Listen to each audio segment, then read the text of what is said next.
Hey Internet, I'm Dan. I'm Chas. This is Wine and Serious Business, episode 139. All right. Spanish wine. Spanish wine. A couple of our favorites. We've been doing the Alto Moncayo, or we've been tasting the Alto Moncayo wines for a number of years at this point. I think 2005 or 4 was the first time I was exposed to it. And we always like them, right? They're huge. They're Spanish Garnacha. Big wine, right? Yeah, big, juicy, over the top, like over the top. high alcohol, high fruit, all the stuff pretty much everybody we drink with loves to hate on. Yeah, except Scott Hollowell. That's true, except Scott. Yeah. But the flavors, the flavors really deliver. And I'll say, like, one of the past years, I don't even remember which one. I wasn't really feeling it, but I had tried the entry level one a couple times this year. Really enjoyed it. So we're gonna do the same thing we did when we had this on, like 2 years ago or something, where we've got the entry level and the mid level blinded. So single blind, don't know which one's which, and see how they stack up, relative to their price points.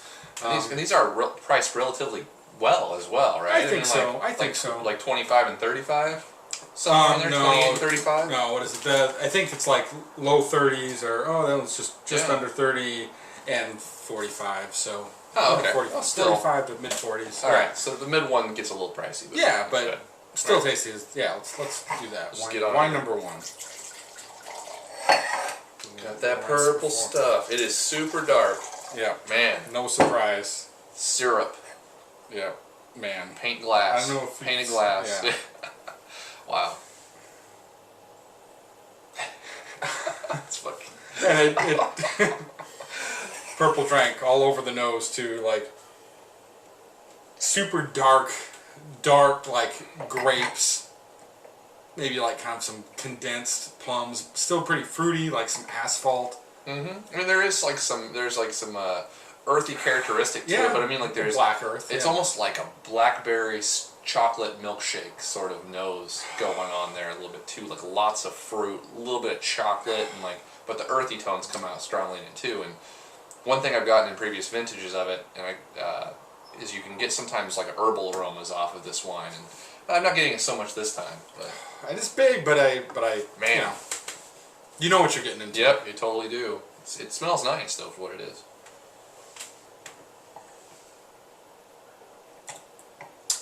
Nice acidity on contact, which I'm definitely going to give it credit for. The dark fruits, just like you'd expect, right? Some blackberry, kind of some dark plums settling in on the palate. Definitely a little bit of vanilla later. And the chocolate you're talking about from the nose, it even has a little of that dusty chocolate feel, which is kind of great. High cacao chocolate. And I'm getting the thing I typically get on these wines, I talked about just a second ago, the herbal stuff. You get like a little bit of hint of rosemary and like mint on the finish. Once you swallow it, there's like something to do with the tannins maybe. Who knows? It's really neat to have that sort of backing, this like heavy fruit and chocolate and earth that's initially going on the palate. I like it quite a bit. It's right in line with the other previous vintages of these wines that I've had. And in cool evolution, like you said, that herbal component kind of comes in. There's a little bit of transition. Like there even is a little bit of like brighter fruit right on entry before the really dark stuff comes in. The alcohol's there, like it's there, but it doesn't really burn you up. Like no, it doesn't cause a lot of trouble, which is kind of impressive. If I didn't check the numbers. We will when we unveil them, and if they're like 15, 5, and 16, on the bottle. So, but man, I would say 90 points for me. The alcohol's just a bit too much this vintage. The fruit's not 100% standing up to it like it has in previous vintages that've been a little more integration.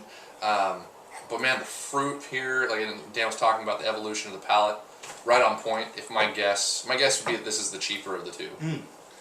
And the acidity is just nailing it for me. It's not super dry, but it's really keeping up with the large size of the rest of the wine. And the acidity has good texture to it, which is not something you see that often in big wines like this. So that's gonna take it to 90 points to me too. Just barely there, as there's the fruit. While delicious, there's a little hollow spot, I think, as it starts in on the finish. There's a little bit of alcohol. Little awkwardness in the transition there, but but the flavors are still really solid, and there's some good complexity and good acidity, so I enjoy it. Wine number 2, a little bit of the rinse there. Right. Oh, sorry, I saw the price tag here is different. It's probably a different 45, wine. so yeah, 50. Yeah, it is a different wine. Yeah. I'm dumb. That's all right. Been up all day working on my car, so got stinky.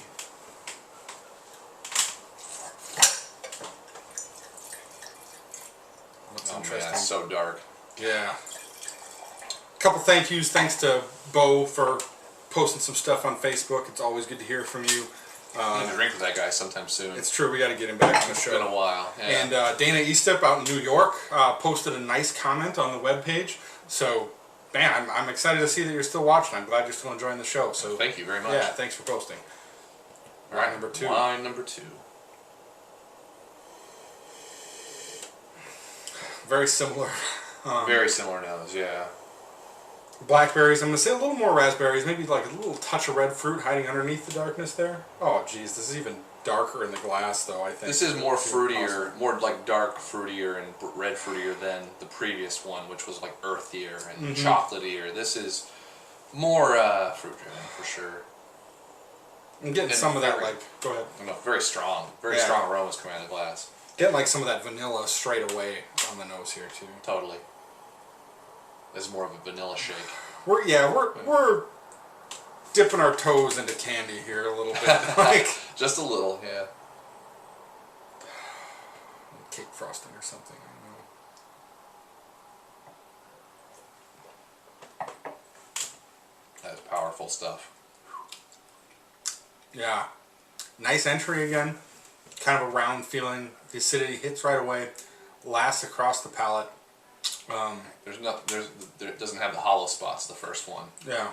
The intensity of the flavor here lasts a long time, and the alcohol picks up and catches right, like literally they meet each other somewhere in the middle, and wow, it's good. It's high alcohol, but it's really delicious.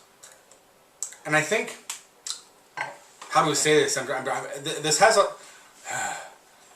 I'm thinking of like words like elegance and finesse, and those seem so inappropriate to use with wines these size. Yeah. But relative to each other, this has a little more elegance in the sense that the flavor profile is consistent across the palate, and there's a little more nuance where there was kind of that gap. I'd say like the average experience here is a little lighter across the mid to back transition, but there's still good stuff going on when you think about it. This is sort of they're both the iron fists about to punch you in the face, but this one's got the velvet glove on. A little bit. Yeah, a little bit. Yeah. Maybe the fingerless glove or something like that.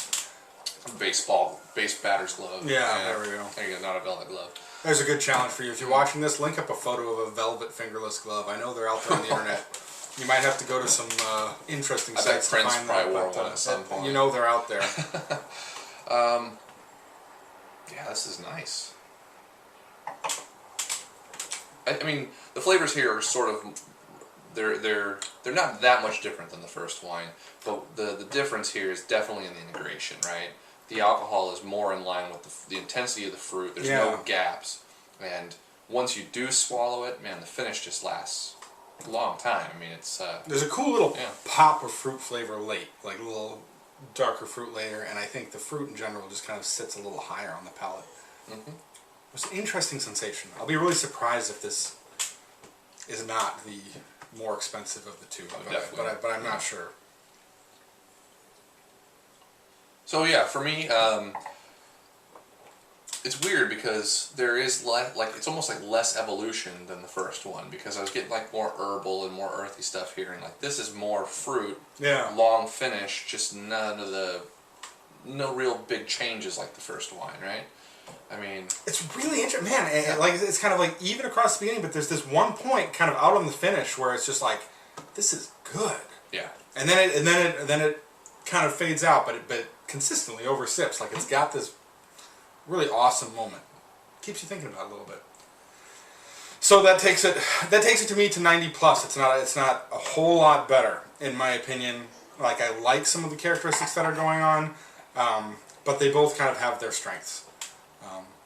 I agree with that. It's hard to almost pick a favorite because while not as integrated, like I think that there's more interesting things going on in the first one, honestly. Whereas this one is like I was saying, there is interesting things going on in the finish. Like the finish is very long, but it's more of just fruit, a little bit of chocolate, not much else. 90 points as well for me. Yeah, I really can't score them that much separately, honestly. I like them for different reasons. Yeah. This doesn't have that herbal component going on in the finish like the first one did, right? So. And it's kind of a weird experience because it gets me thinking about it, and I'm so used to that kind of experience coming from more like Pinot Noir, and that's kind of what I go to, and what I'm really looking for with that experience. So in some ways, this is just a little out of, outside of our comfort zone. But both really nice examples of Grenache. So yeah, and worth seeking out. If you haven't had these wines and you are interested in these kind of wines, yep, they're really good. It's true. I think you could tell from what we've said about it. Like, I know some of you are like, that sounds disgusting. I never want that. Then rightfully so, you should stay away. It's not going to surprise you.